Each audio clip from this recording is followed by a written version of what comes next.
Hi, everyone. Thanks for joining us on this presentation about the COVID-19 infodemic, the complex task of elevating signal and eliminating noise. My name is Tejas Desai, and on behalf of my co-author, Arvind Canchi, we are really pleased to bring this information to you today. You can definitely reach out to us on our Twitter handles if you have any questions. There's also an online chat forum within Kidney Week 2020 where you can ask questions as well.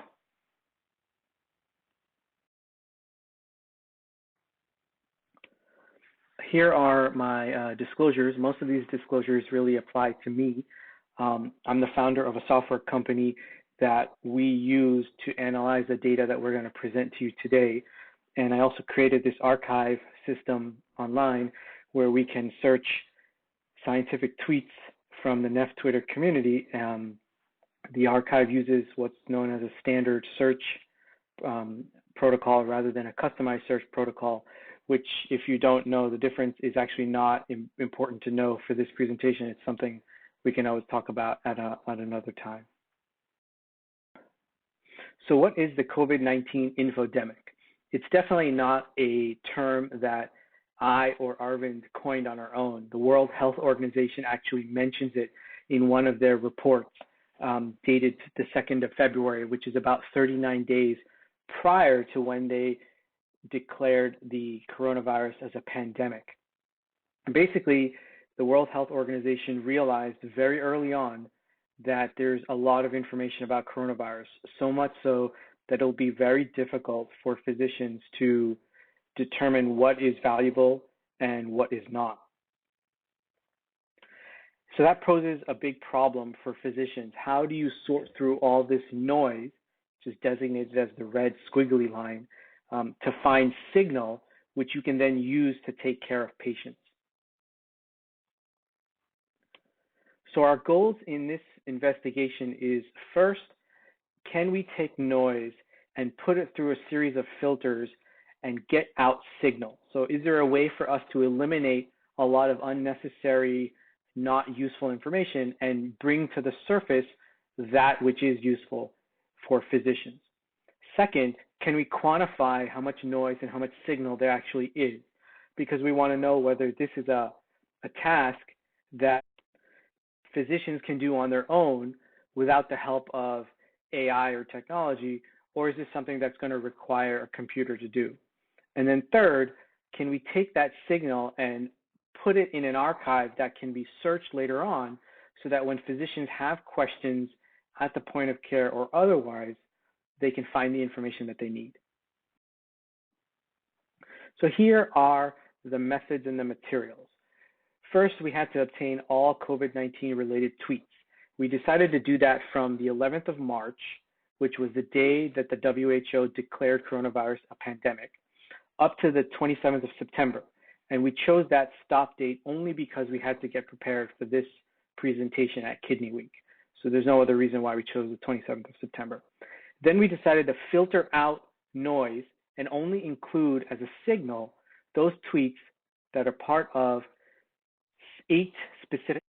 So these 8 specific hashtags are hashtags that are created by physicians on day 0 and day 1 of the pandemic, when we figured that this would be one of the better ways to capture signal tweets and eliminate noise tweets.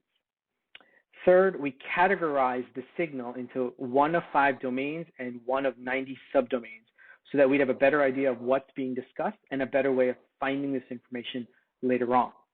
And then fourth, we archived these signal tweets and created a search engine so that physicians could find these tweets later on when they needed the information. And so to accomplish all this, we had to use a number of commercially available products. The first was JavaScript. So we wrote an API in JavaScript to collect the tweets from Twitter. Then we put all those tweets in our go-to spreadsheet, which is Microsoft Excel, and that's the spreadsheet that we use to analyze the data. We use Microsoft Visual Basic for Applications, which is kind of like the back end of Microsoft Excel, and programmed our algorithms in there so that our data could be analyzed. And then when we obtained our signal tweets, we programmed a search engine on Google Data Studio so that physicians could find this information later on. So how do we do? What happened when we took noise and converted it into signal? So our noise starts out at about over 500 million tweets.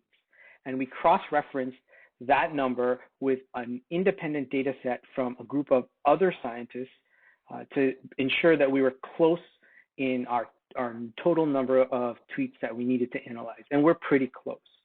And when we applied the first filter, which is to only find tweets within the physician-generated hashtags, we reduced the noise by 27,000, an amazing number, down to 21,000 tweets. And then we had to categorize those tweets into one of 5 domains and one of 90 subdomains so that we could understand the conversation and find these tweets later on. We did that, and we had resulted in a 2.3x reduction in the quote noise, down to about 9,000 tweets. And those 9,000 tweets are considered the signal tweets. And those are the tweets that we put into the archive for future searches. So overall, we took 500 million tweets and pared it down to 9,000, which is a reduction of 63,000x. So here's what we found. Most of the conversation and tweets focus around the 2 main domains, prevention in the red and therapeutics in the green. The other thing that we found very interesting is that after day 49, the entire infodemic dies out, phases away, it just falls asleep. The day 49 actually is an important day in the timeline of the pandemic. It is the day when the NIAID declared that the ACTT1 trial was a valid trial, that remdesivir could be used to treat patients with severe COVID-19 infection. And it seems after that declaration, for whatever reason, the stream of tweets just dies down substantially. Now, if we take a deeper dive into the domains, we see a few subdomains that pop out right away. In the prevention domain, the number 1 topic was protective equipment, and prevention is in red. And then in the therapeutic domain, which is green, the 2 main topics are mechanical ventilation and hydroxychloroquine. So for the therapeutic domain, it's interesting to note that neither vaccines nor any of the other therapeutics are heavily discussed. And that's probably because during the active infodemic phase from day 0 to positive 49, there was very little, if any, data that would support the use of a vaccine or the use of any of these therapeutic agents. So I think overall it's a good thing that there wasn't such high activity surrounding any of these therapeutic options, because it doesn't seem to be validated in any way. There doesn't seem to be any justified reason to talk so much about any of these therapeutics. It's interesting to see also that hydroxychloroquine is heavily discussed, but neither I nor Arvind feel that that is a justified discussion, in the sense that there's really no scientific efficacy that hydroxychloroquine works.